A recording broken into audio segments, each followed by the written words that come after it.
It starts the same way every time. Someone gets close, the other one pulls back. The first one moves closer to close the distance. The second one pulls back further. The first one reaches. The second one disappears. Then something shifts. The second one returns, warm, present, exactly what the first one needed. The first one softens, lets them back in, believes, this time, that it will be different. It isn't different. It starts again. You've been in this loop. Maybe you were the one reaching. Maybe you were the one retreating. Maybe, and this is the part that's harder to admit, you've been both in different relationships at different times. The loop doesn't care which position you occupy. It runs the same way regardless. Here's what the loop actually is. Not a compatibility problem, not a communication failure, not something that better timing or more effort would have fixed. It's a system.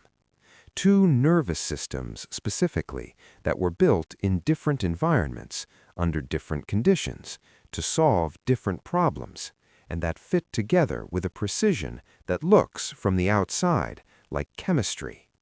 From the inside, it feels like home. That's the first thing you need to understand about why it's so difficult to leave. The anxious system was built in uncertainty, love that arrived inconsistently, attention that had to be earned, monitored, maintained, a childhood emotional environment where the question was never whether you were loved, but whether the love would still be there tomorrow. So the system learned to track, to read every signal, to interpret silence as withdrawal, distance as rejection, slowness as evidence of what it already feared, to move toward the threat, because moving toward it felt like the only way to manage it. The anxious person doesn't chase because they're weak. They chase because their nervous system learned that proximity is the only available regulation. The avoidant system was built in a different kind of uncertainty, not the uncertainty of inconsistent love, the uncertainty of love with conditions, emotional needs that were met with discomfort, vulnerability that created distance instead of closeness, a childhood environment where the message, never spoken but always present, was, "You are more manageable when you need less." So the system learned to need less, to self-regulate, to create distance before it could be imposed, to interpret closeness as a threat to the self, not because connection isn't wanted, but because the last time it was fully allowed, it cost something significant. The avoidant person doesn't retreat because they don't care. They retreat because their nervous system learned that distance is the only available safety. Now put them in the same room. The anxious person feels the avoidance self-containment and reads it as depth, as mystery, as someone worth pursuing. The slight unavailability doesn't register as a warning. It registers as a familiar frequency, something that feels, inexplicably, like the right signal. The avoidant person feels the anxious person's intensity and reads it as aliveness, as someone who actually wants to be there. The warmth and pursuit don't register as pressure, not yet. They register as something rare, something that feels, briefly, like being chosen. They move toward each other, and then the architecture activates. The anxious person, now close enough to lose something, begins to monitor. A slightly delayed response, a moment of emotional distance, a day that felt less connected than the one before. The alarm goes off. They move closer, ask more, need more reassurance than the situation seems to warrant. The avoidant person feels the pressure, the monitoring, the need that is starting to feel like demand.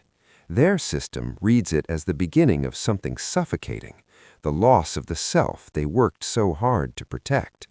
They pull back. The pulling back confirms everything the anxious person feared. So they reach further, The reaching confirms everything the avoidant person feared, so they retreat further. Neither of them is doing anything wrong exactly. Both of them are doing exactly what they were built to do. And the doing of it is destroying the thing they both, in different ways, actually want. Here is the part that neither of them sees from inside the loop.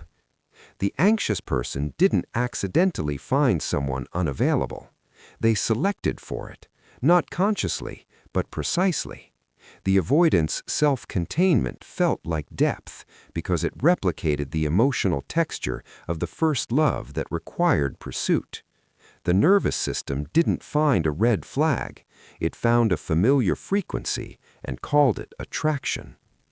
The avoidant person didn't accidentally find someone overwhelming. They selected for it too. The anxious person's intensity felt like aliveness because it replicated the emotional texture of the first love that required management. The nervous system didn't find a warning. It found a familiar weight and called it connection. You call it chemistry. It's two nervous systems recognizing each other's wounds. The reconciliation phase is the most dangerous part of the loop because it feels like proof. When the avoidant returns, and they return because the anxious person's withdrawal finally triggers their own attachment system, the warmth is real, the relief is real, the sense that this is the person, that the difficulty was temporary, that the connection underneath it is worth everything. That's real too. It's just not enough to change the architecture.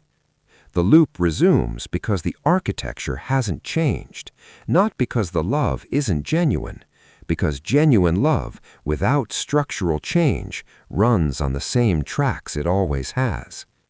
There is no villain in this dynamic. The anxious person is not too much. They are someone whose nervous system learned that more was the only available response to less. The avoidant person is not emotionally unavailable. They are someone whose nervous system learned that less was the only available response to too much. Both of them are loyal to something older than this relationship, to a strategy that kept them functional in an environment they didn't choose. Both of them are, in the specific way their system allows, trying. The loop ends when one of them, or both, becomes more interested in understanding the pattern than in winning the moment. Not in fixing the other person, in seeing clearly what their own system is doing and why. The anxious person asking, "Why do I keep choosing someone whose distance I have to close?" The avoidant person asking, "Why do I keep choosing someone whose need I have to manage?" Those questions don't have comfortable answers, but they're the only questions that lead somewhere the loop doesn't. You already know which side of this you've been on. Maybe both. The fact that you recognize the loop is not a small thing. Most people just keep dancing. If you want to keep going, stay here.